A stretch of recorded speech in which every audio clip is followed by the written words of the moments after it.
중국 정신이 이렇게 못 가냐. 네. 그러니까 소비가 일반 국민은 할 수가 없게 된 거고, 체제 안에 있는 사람 대부분 지분을 갖고 있다는 건 뭐냐면 체제 안에 사람들이 의사결정권자들이 갖고 있다는 뜻이에요. 자본시장에서 살아나주면 스무스하게 이쪽으로 문제를 풀 수가 있잖아요.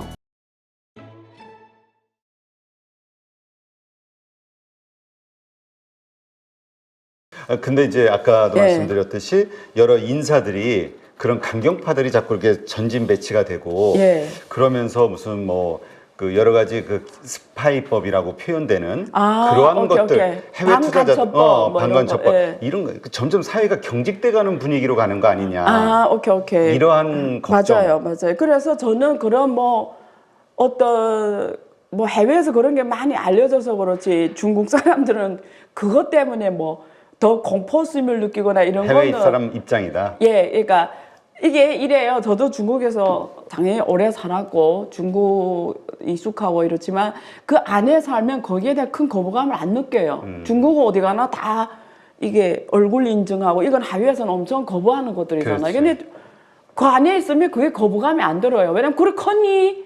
또 그렇게 살아왔으니까. 그렇다고 내가 뭐 범죄를 안 지은 이상 뭐 두려운 것도 없어요, 솔직히. 그것도 뭐 나쁜 일을 해야 그 잡히니까 그게 무서운 거지.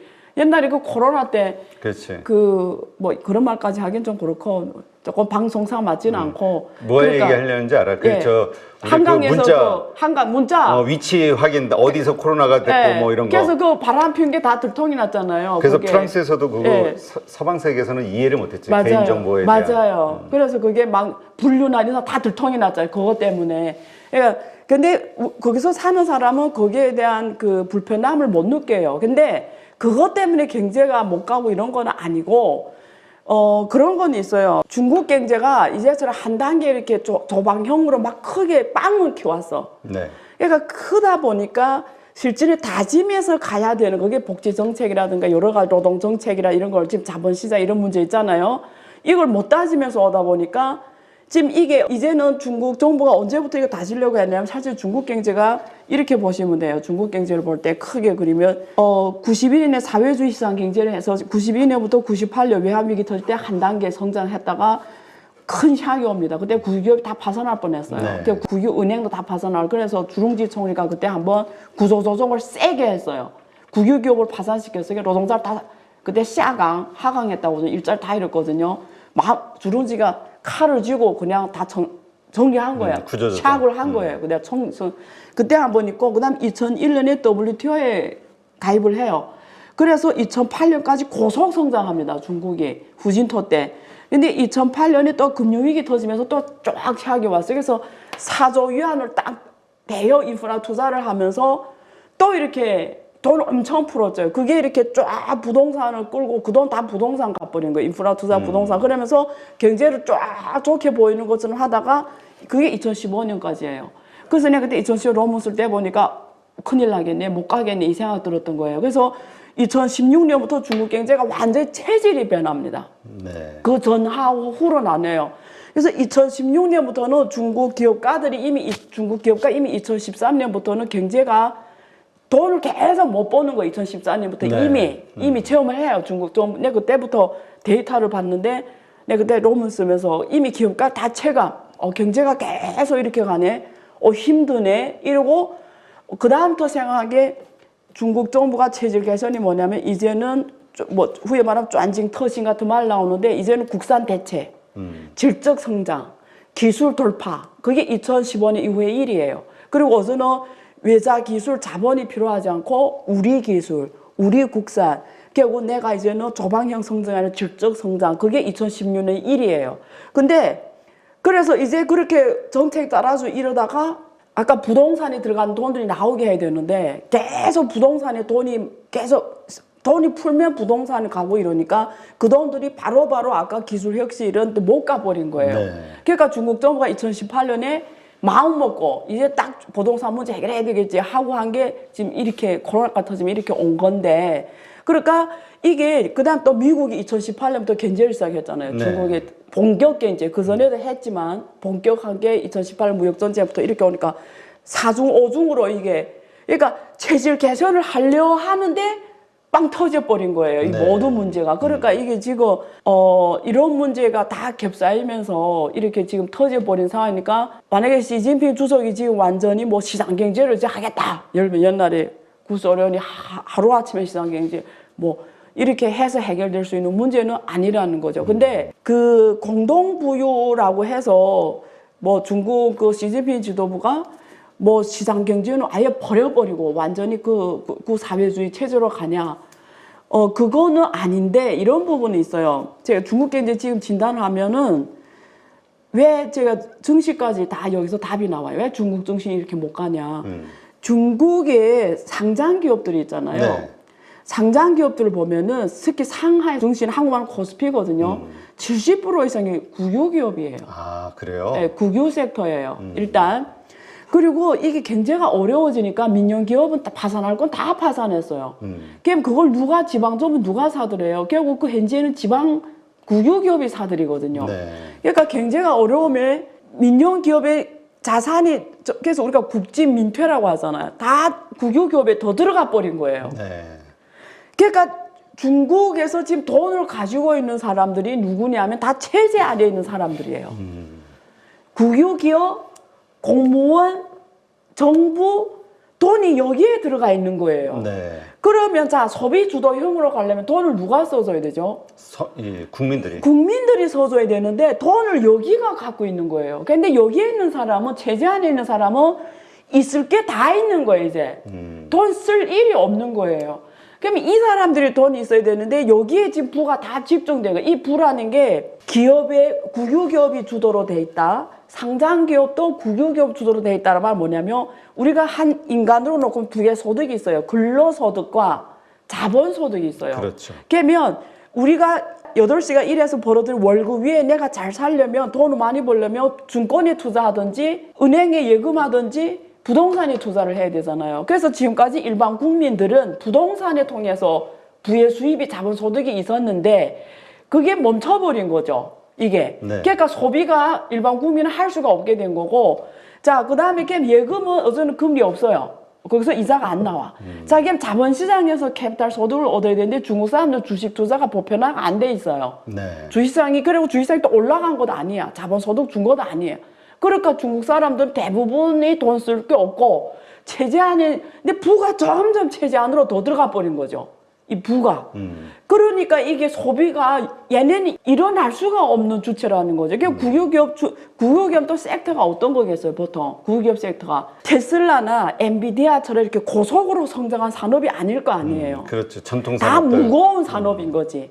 그래서 무거운 산업이 머티리얼 이미 성숙된 산업이라는 거지. 얘네는 오히려 배당을 많이 해줘야 되는 애들인 거지. 그러니까 얘네 성장해봤자 어디로 가겠어요. 이미 다 여기까지 온 애들인데. 그러니까 지금 이게 문제인 거예요. 그래서 굳이 아까 그 질문에서 제가 거기에 맞게 논리를 풀어주면 중국 정부는 지금 고민해야 되는 게 이 체제 안에 들어온 이 돈들을 최대한 빨리 국민들한테 돈이 가게끔 해줘야 되는 거죠.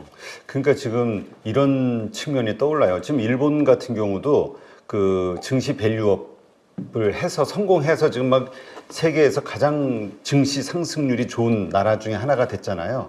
그걸 보고 지금 우리 일반 투자자들 불만이 쌓이고 그거에 의해서 정치인들이 그와 밸류업 프로그램 만들고 뭐 이렇게 하는데 정부도 네. 이런 이 일련의 다른 나라들의 이 흐름, 움직임이 중국 투자자들, 증시 투자자들에게도 다 알려질 거란 말이에요. 네. 이런 어떤 욕구, 불만들 표출이 되지 않을까? 그러면 거기에 맞춰서 이런 비슷한 정책을 중국에서도 쓸 수 있을까? 이런 생각.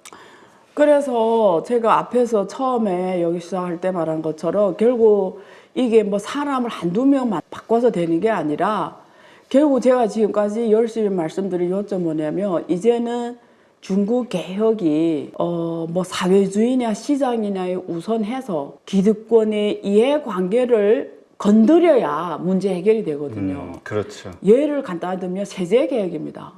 그 공동부유라는 게 사람들이 이 글자 그대로 이해해서 문제예요. 이게 제가 똑바로 개념 전달할게요. 공동부유라는 게 3차 분배를 말해요. 1차 분배는 월급 소득을 높여주는 문제를 말하고 있어요. 그래서 시진핑 지도부가 얘기하는 거는 한국 사람들처럼 원래는 이렇게 옷을 만들어서 월급 버는 사람들을 반도체나 만들어서 벌게 하는 고소득층으로 만들자라는 게 공동부의 첫 번째예요. 네. 근데 맨날 그 사회주의적인 생각만 하는데 아니에요. 그러니까 이제는 부가가치 높은 산업으로 가져가자. 산업 구조 조정을 얘기해서 1차 분배. 2차 분배는 세제 개혁이에요. 근데 중국은 종합소득세가 없어요. 그리고 부동산세가 없어요. 이게 다 지방세거든요. 지방세. 그러니까 중국의 지방정부는 세금 소득이 너무 낮은 거예요. 그리고 대부분 받아들인 게 국세예요. 그러니까 중앙정부다 80 주고 내가 20을 가져요. 근데 지방경제에 투자해서 80을 지방에 하고 20을 중앙에서 보조를 해줘요. 그러니까 이게 지방정부 있잖아요. 적자가 날 수밖에 없어요. 그러려면 지방정부 부채를 해결하려면 지방정부의 세수 항목을 많이 늘려줘야 되잖아요. 네, 그렇죠. 그럼 그게 대표적인 게 부동산세예요. 근데 부동산세 지금 10년 얘기하고 있는데 못 도입하고 있어요. 부동산, 그냥 땅을 안 팔아도 지방정부가 돌아갈 거 아니에요. 그렇죠. 그러니까 세금으로 해결해. 그 세금, 그러면 땅을 파는 정부에서 부동산 지방세를 받아든 정부로 바뀌면 정부의 기능이 바뀌어져요. 옛날에 땅을 파는 사람이면 권력이 지방정부한테 있어. 그렇죠. 그러니까 정부가 갑인 거지. 너 나한테 잘 보이면 내 건설사한테 땅 팔게. 그러니까 정부가 어떤 정부예요? 그거 높은 위치에 있는 정부, 내려다보는 이런 서비스형 정부가 아니고 위에서 누르는 굴림 정부가 되는 건데 만약에 세제로 하면 바꿔버려요. 세금을 거두려면 어떻게 해야 돼요? 기업이든 개인이든 많이 부동산 사고 거기서 부가가치가 올라가야 정부에 세금을 많이 낼 거 아니에요. 그럼 그렇죠. 어떻게 해야 돼요? 서비스형 정부로 바뀌어야 되는 거예요.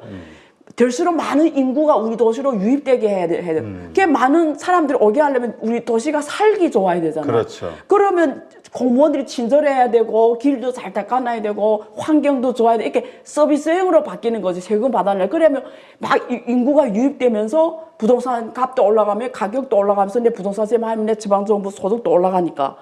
그러니까 역할이 바뀐다라는 거지. 근데 이게 지금 중국이 세제 항목이 많지 않다 보니까 지방세가 너무 적다 보니까 투자 80%는 지방정부가 하는데 세수는 20%밖에 못 갖고 가니까 이게 지방정부 구조밖에 안 되는 거예요. 그러니까 이런 문제가 해결이 돼야 되는 거예요. 중앙정부가 자신들의 권한과 또 수입이라는 측면, 세금을 지방정부에다 넘겨줘야 된다. 그러니까 이런 세제를 많이 만들어서 이런 지방정부가 세제 소득을 많이 만들도록 세금을 많이 도입을 해야 되는데 세금을 도입하면 일반 국민들이 싫어해요. 그렇죠. 또 집 있는 사람들은 싫지. 예, 그거죠. 그러면 자 오늘부터 우리 도시에서 부동산세 도입하겠습니다. 예를 들면 이렇게 한다고 쳐요. 그럼 집을 누가 갖고 있는가를 봤더니 아무래도 제재 속에 있는 사람을 갖고 있을 거 아니에요. 그렇죠. 상류층과 중상류층. 여기서는 표현을 중상층으로 표현 쓰면 안 맞아. 제재 안에 있는 사람들이 집을 갖고 있다는 표현이 더 맞아요. 그걸 어떻게 이해해요? 이게 아니 이 뜻이 되게 중요해요. 제재 안에 있는 사람 대부분 집을 갖고 있다는 건 뭐냐면 제재 안에 사람들이 의사결정권자들이 갖고 있다는 뜻이에요. 그러면 내가 내 절로 세금을 도입해서 내 소득을 권력자들이 내겠냐 이거지. 이게 이해상충이 발생하니까 그렇죠. 결국은 내가 내 목을 쳐야 되는. 그러면 이거는 엄청난 리더십이 필요한 일이라는 거지. 그렇죠. 그러니까 지금 무슨 일만 남았냐? 이게 제가 지금 말하는 게 엄청 깊은 얘기인데 중국 경제 문제는 이런 문제라는 거예요. 그러면 이걸 시진핑 지도부가 강력한 리더십으로 쫙 이렇게 실행하면 희망이 있는 거고 아까 굳이 뭐 극좌 극우 문제가 아니라 어떤 이렇게 본질적인 문제 중국의 미래 100년을 위해서 어떤 구조적인 문제 국민이 잘 살게 하는 구조로 가도록 결국 정부는 서비스형 정부로 변화되게 하는 이런 과정을 가야 이게 선순환이 일어나는데 만만치가 않네. 왜냐면 그렇죠. 엄청난 카리스마와 강력한 리더십과 명분이 딱 있게 명분과 국민들이 지지 이런 걸 다 이게 그래 정치는 제일 똑똑한 사람이 하는 거잖아요. 근데 이러한 것들 어쨌든 그런 권력자들 입장에서는 그런데 일반 국민들은 이런 게 다 불만일 거란 말이에요. 부동산 내 집 가격 떨어져서 재산 줄어들어 이자 내느라 허덕거려 주식값 떨어져 이러한 불만들이 자꾸 커져가면 이것도 또 정치 불안으로 이어질 수 있으니까 그거는 있어요. 저도 이렇게 관찰해 보니까 사실 중국 사람들은 전 세계에서 가장 인내심 있는 사람들이에요. 그러니까 근데 또 그 안에 살면 또 그래요. 이거 중국 사람 항상 국가를 먼저 생각해요. 그게 그렇게 돼 있어요. 한국 옛날 어르신들이 그랬다고 그러더라고요. 자기 가정보다 국가를 먼저, 국가 부름을 먼저 옛날에 그랬다고 그러더라고요. 개인주의보다도 국가주의가 옛날에 더 셌다고. 그것처럼 중국 사람들 교육 체제, 가치관이 국가가 더 앞서거든요. 개인의 행복이나 이런 것보다. 그런 면에서 그 어떤 나라에 비해서 되게 그런 면에서 좀 어떻게 하면 국민의 이런 협조가 좀 잘 됐는데, 근데 그런 건 있죠. 말씀한 게 1년에 100만 위안 벌다가 한국 돈은 한 2억이에요. 근데 올해 1억을 벌었어. 50% 감소가 됐어요. 네. 1년 더 지났는데 5천만 밖에 안 돼. 근데 1년 더 지났는데 2,500만 원이야. 네. 이러면 달라지겠죠. 이게 사람이라는 게 안 있어 보면 모르는데 한 번 있어 봤다가 그 삶의 질을 경험한다면 여기 와 살기는 힘들거든요. 힘들죠. 그러면 그렇죠. 어떻게 불안이 발생하고 불만이 발생하고 그게 이렇게 쌓이면 작년 12월에 재작년 됐네요 벌써. 원래 코로나를 안 풀었잖아요. 그러다가 사람들이 백지 항의 그거. 그거. 나오고 백지 들고 나오니까 바로 풀어줬잖아요 정부에서. 그것처럼 결국 표현이 되겠죠. 아니, 그래서 우리도 막 주식 투자자들이 하도 정부에 항의하고 막 이러다 보니까 이런 어떤 밸류업 프로그램 네. 회사들이 주가를 올릴 수 있도록 네. 뭐 여러 가지 정책, 자사주 매입 소각 뭐 이런 것들 네. 중국도 그런 걸 따라할 가능성은 없을까 이런 생각이 들긴 해요. 왜냐하면 워낙 불만들이 있을 테니까. 그건 이미 나왔었어요. 제가 그래요? 작년에 많이 얘기해 줬었는데 제 안유아 독서 모임에서 강연할 때 그 얘기 해줬어요. 중국 정부 정책 중에 하나, 그것도 배운 거죠. 그래서 미국이 하는 걸 자사주 매입. 그래서 국유 기업들이 가치가 지금 너무 낮게 밸류데이션 돼 있다. 이거 말도 안 된다. 그래서 당시에 지금 이번에 잘린 성감위 위원장이 이제는 국유 기업 가치를 높여주는데 모든 걸 걸어라. 그래서 국유 가치를 밸류에이션 다시 하는데 엄청나게 정책을 많이 내놨어요. 그 중에 하나가 자사주 매입 이런 게 들어갔어요. 네, 그래서 그런 노력을 계속 어떻게 하나 이거 지금 밸류에이션을, 왜냐면 이게 조달하려면 밸류에이션 높아야 돈을 많이 모으는데 그렇죠. 이렇게 떨어진 상황에서는 얼마 못 모으잖아요. 그렇죠. 그래서 지금 이게 자본시장이 잘 돌아가야 지금 이게 이쪽 은행 문제, 부동산 문제에 의한 이 은행 신용체가 지금 리스크 왔잖아요. 이걸 그렇죠. 자본시장을 통해 소화할 수 있거든요. 근데 이게 지금 자본시장이 사람 못 놔주니까 불꿀 소방대에 없는 거지. 불꿀 소방대가 없는 게 자본시장을 살아놔주면 스무스하게 이쪽으로 문제를 풀 수가 있잖아요. 네, 알겠습니다. 네. 하여튼 중국 정부도 주식 투자자들 증시를 안정시키기 위한 여러 가지 대책들이 이게 하나의 글로벌 흐름 같아서 미국의 어떤 스탠다드 표준을 따라가는 게 일본도 그렇고 우리도 그렇고 또 중국도 그렇게 되지 않을까 그런 생각이 들어서 좀 질문을 드려봤고요.